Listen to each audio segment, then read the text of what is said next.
faire, qui fait partie du groupe néoconservateur, les Faucons, qui ont voulu libérer les peuples qui avaient le malheur d'avoir du pétrole sous les pieds.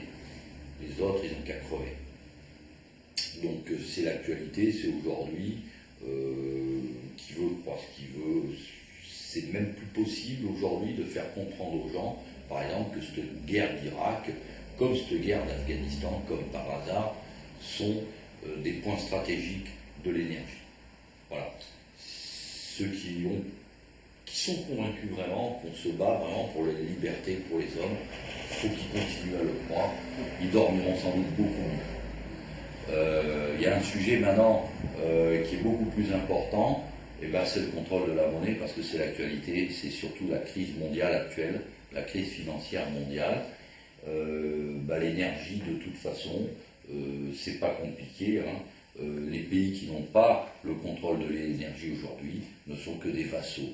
Ils peuvent aller participer, comme à la première guerre d'Irak, toutes les nations libres ont donné leur obol pour attaquer l'Irak et sauver le Koweït. Oui, bon, c'est une belle histoire. C'est une très belle histoire. C'est bien, on a des journalistes d'investigation. C'est extraordinaire. Donc on va passer le sujet. Bon, le sujet, c'était tout simplement que M. Kissinger nous avait dit de façon tout à fait anodine que celui qui contrôlait l'énergie, contrôlait les nations, on peut le tourner dans tous les sens. Le fait est avéré. Voilà.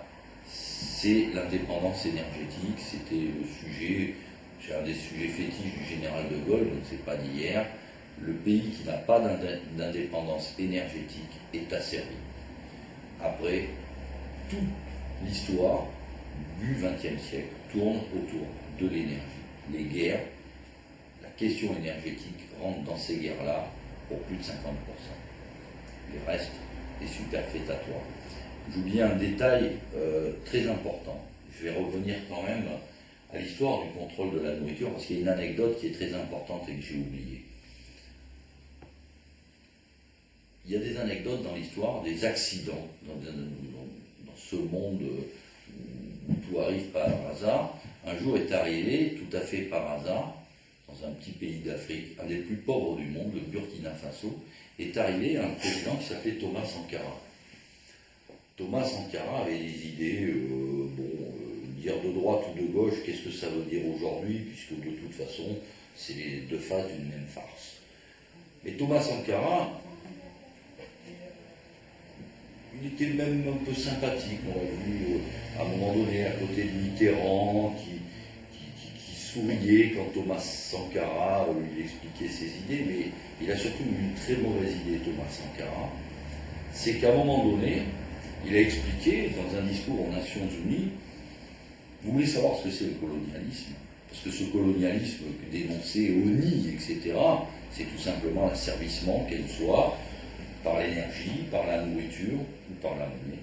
Il a dit, vous ne posez pas la question sur ce qu'est le colonialisme. Si aujourd'hui vous mangez un grain de riz dans une assiette et que ce n'est pas vous qui produisez ce grain de riz, vous êtes colonisé.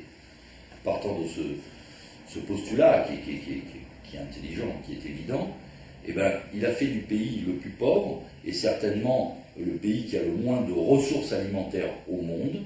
Il a fait un grand plan et en 2 ans, si quelqu'un connaît le Burkina, moi je le connais, j'y suis allé, c'est le désert, c'est le Sahel.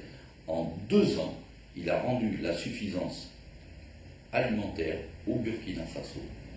La 3e année, il est mort. Rassurez-vous, des trublions comme ça, on ne peut pas les garder. Si on peut donner la suffisance alimentaire à un pays contre le Burkina Faso, il faudrait peut-être se poser la question, quel pays ne peut pas l'avoir? Voilà. Et en plus, comble de scandale, il l'a fait avec ses moyens, sans aucune multinationale, sans aucune aide internationale. Voilà. Je raconterai, j'espère, si cette vidéo intéresse des gens, des anecdotes absolument croustillantes. D'ailleurs, au Burkina Faso, j'y étais quand ils ont assassiné Thomas Sankara, bien entendu. On ne dira pas que les services secrets français sont mouillés dans cette affaire-là, surtout pas. Hein. Les Français, on sait très bien, n'interviennent jamais dans les affaires intérieures africaines. Ils sont là pour sauver la démocratie. on sait très bien, ils viennent d'envoyer des renforts d'ailleurs au Tchad pour maintenir un pouvoir en place qui est un exemple même pour les droits de l'homme et la démocratie. Ça fait 20 ans que ce personnage est là. On est allé se commettre avec Mobutu, avec Bokassa, avec Amin Dada. On s'est commis dans toutes les pires turpitudes qu'il puisse y avoir en Afrique. Mais rassurez-vous, on va vous expliquer que c'est moral. Donc ce n'est pas du tout pour avoir le contrôle de l'énergie. Hein. Vous prenez par exemple le cas du Niger, c'est un gros producteur d'uranium. Hein. Et comme par hasard, il y a un dictateur qui était là, qui est resté 20 ans, je ne me souviens plus son nom, dont la fortune personnelle représentait la dette du pays. Voilà. Mais ça, il n'y a aucun problème. Ça n'est pas... faut circuler, il n'y a rien à voir. Donc on en a fini avec l'énergie, donc qui sert au contrôle des nations. On va parler de la monnaie qui sert au contrôle du monde, parce que ça c'est beaucoup plus intéressant.